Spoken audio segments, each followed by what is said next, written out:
Hello everyone, this is your Monday message from Sirius, the Galactic Fur Baby. Mummy's got her tarot cards, we've shuffled them,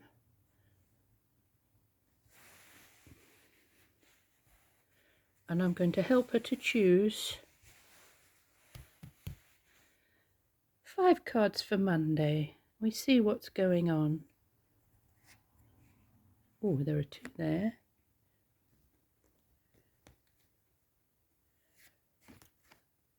3, 4, 5.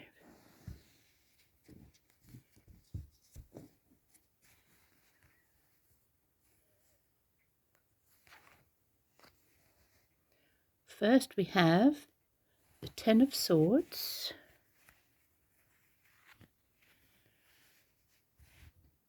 Page of Pentacles, Queen of Pentacles, 4 of Swords, and 2 of Swords. So there are 3 Swords cards showing up in this little spread here. So swords are to do with our minds, how we think about things, conversations, thoughts that are sometimes not expressed,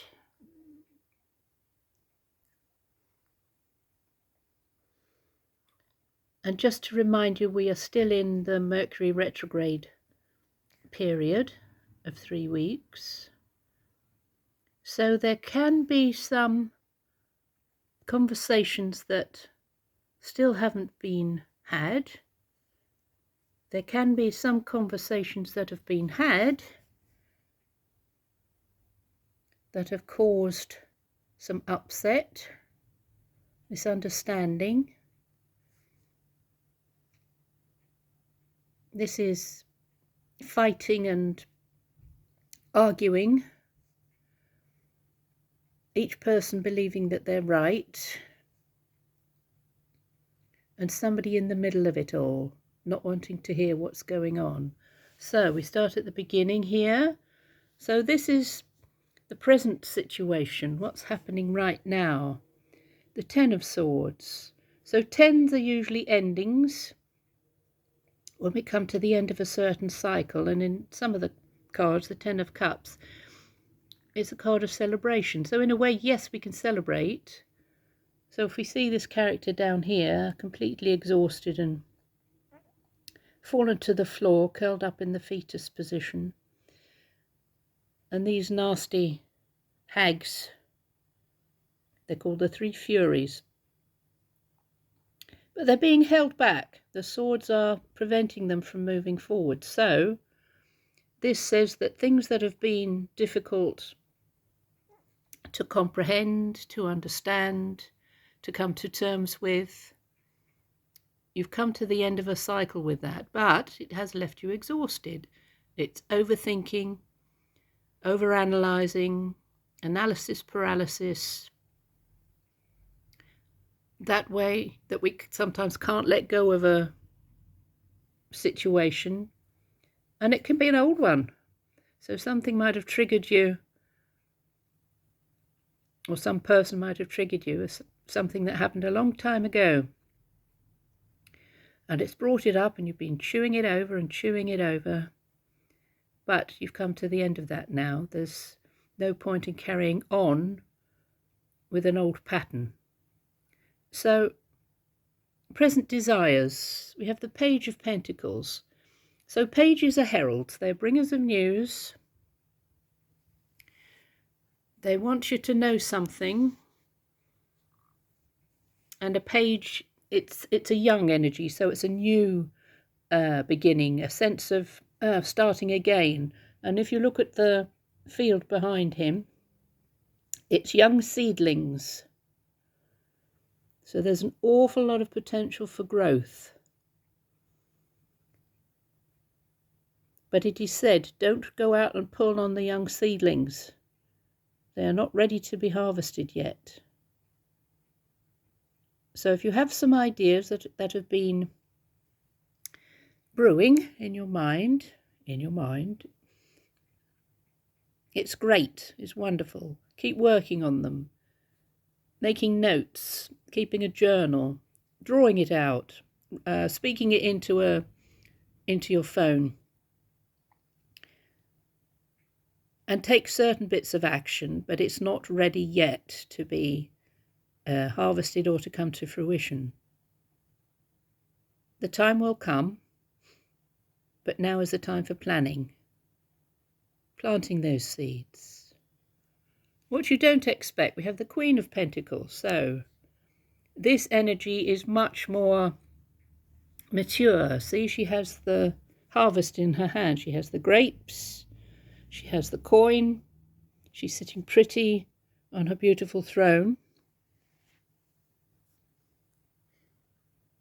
So the energy of the Queen of Pentacles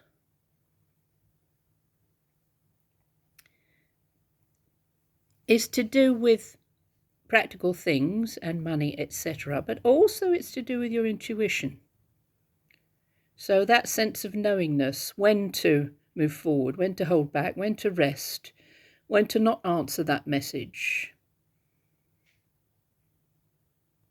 And it's vitally important that you listen to your inner guidance, that inner knowing, and not move forward until the time is absolutely ripe to do so.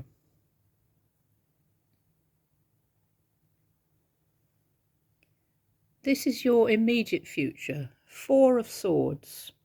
Again, swords to do with the mind, how we think about things, how things can churn around in our heads, going over and over and over the same thing. So the Four of Swords is about resting your mind. See, the swords are not being used in any abusive way. They're resting. They are forming a star. They're laid upon the ground. And the young boy here is sitting, contemplating, quietly thinking about things. There's nothing growing in the background. It's barren, it's desolate. So there's a part of him that knows he cannot force things to happen. There is no pushing the river. He has to wait. So this is, again, with this Mercury retrograde, take your time. Just wait. Just wait. It's not about doing nothing. It's just waiting, chewing things over in your mind in a positive way, asking questions, sifting through things, but not taking action just yet. Because something can come out of the blue that you're not prepared for, which can be really very good. So don't jump into anything without doing your homework. So long-term future. Long-term, I would say in this instance,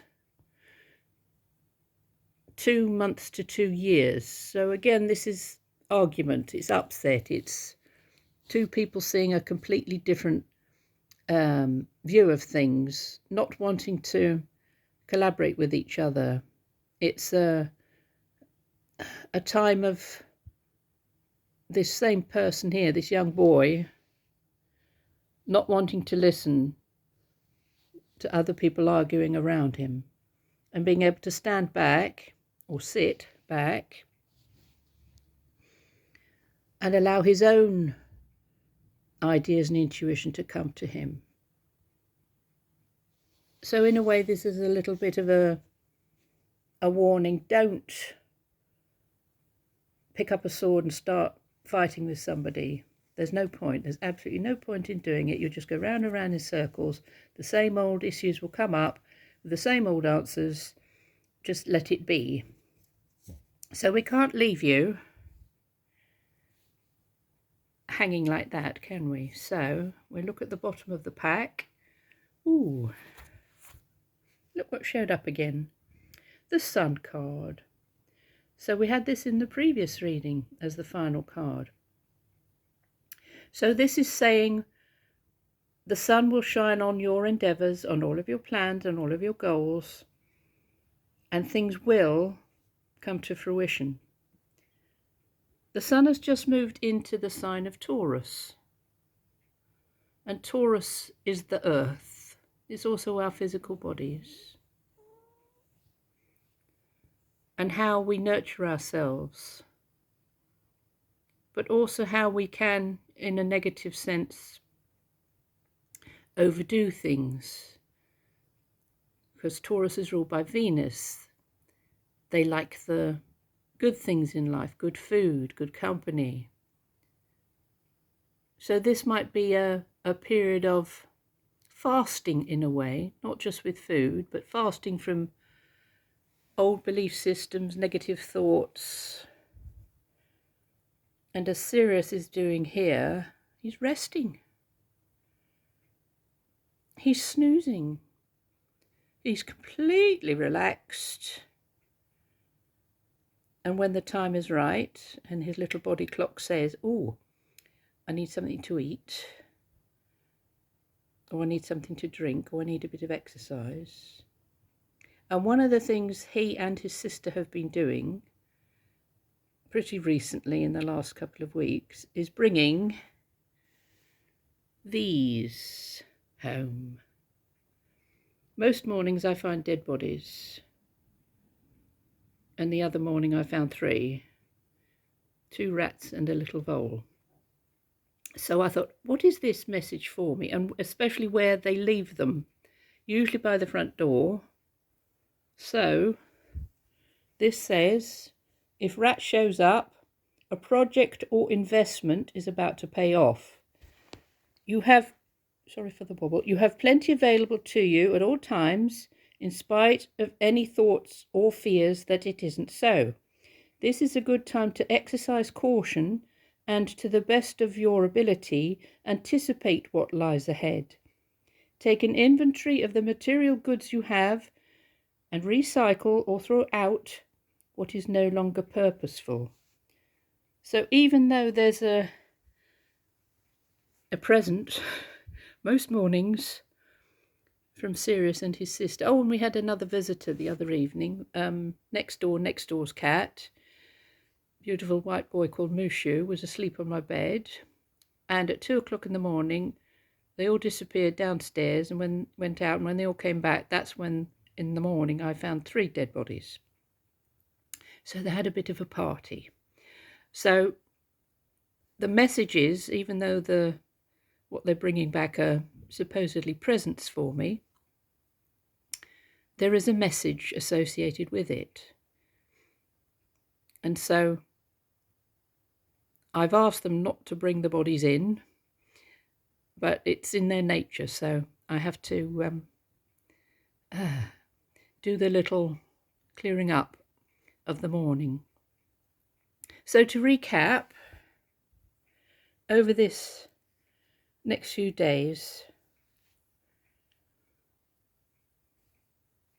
allow things to drop away from you. Don't hold on tightly to what you think you still need, because other things are coming in. Don't worry, because worrisome thoughts go round and round and round in your head. Plant some new seeds. The universe wants to deliver wonderful things to you. So look at all that potential for growth, and in the not too distant future,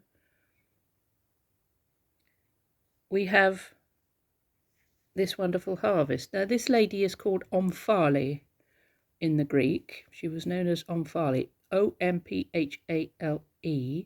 and it actually means belly button. And this is to do with your gut instinct, whether you're male or female, your gut instinct, your intuition, that all of the plans that you have put in place, so long as you don't overthink it and worry about things, they will all come to fruition. So there we are. This is Sirius's Monday message. We hope you enjoy it. And if you do, please like and share. And we'll see you again soon with lots and lots and lots of galactic love for you.